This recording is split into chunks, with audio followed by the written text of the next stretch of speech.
Maithili express की शानदार प्रस्तुति।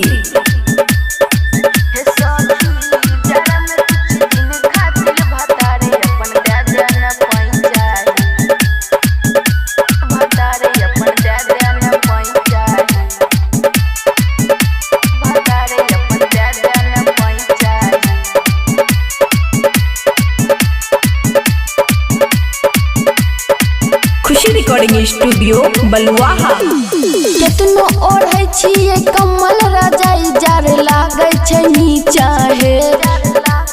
केतनो ओढ़े छिए कमल रजाई जार लागे छै नीचा हे सखी हे मीता जरा में कुछ दिन खातिल भतार तू दे न पैचा हे बहिना जरा में कुछ दिन खातिल भतार तू दे न पैचा हे।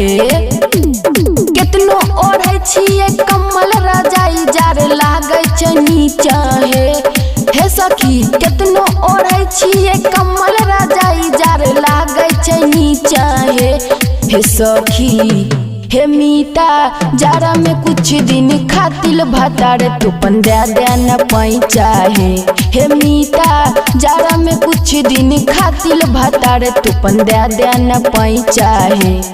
डीजे सुमित सतीश रैना।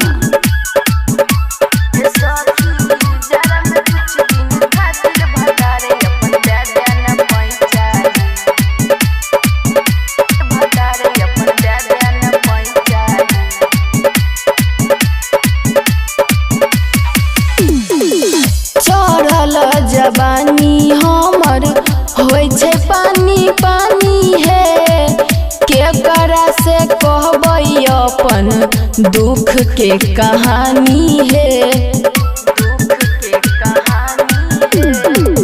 कोनो कम के मिलल नहीं छै हमरा के मरद गे जाय के बहरा सुतल छै आबू हम की करब गे।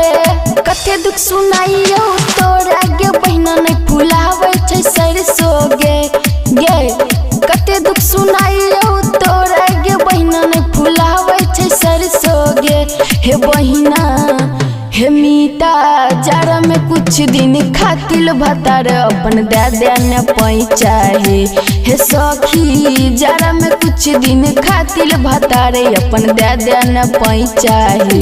डीजे सुमित सतीश रैना।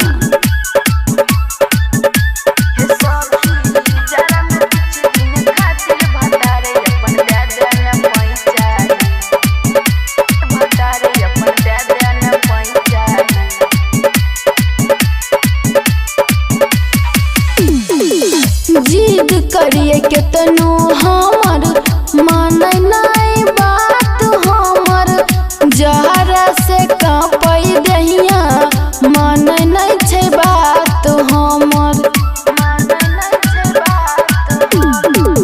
रानियो समीरती से कटै नहीं छै रात हे परमोद प्यारे हमर मानै नहीं छै बात हे।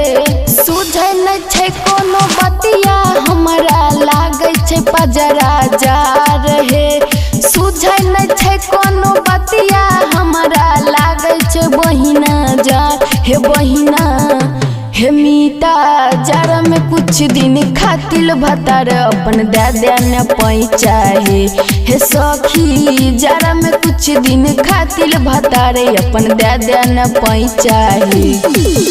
खुशी रिकॉर्डिंग स्टूडियो बलुआहा।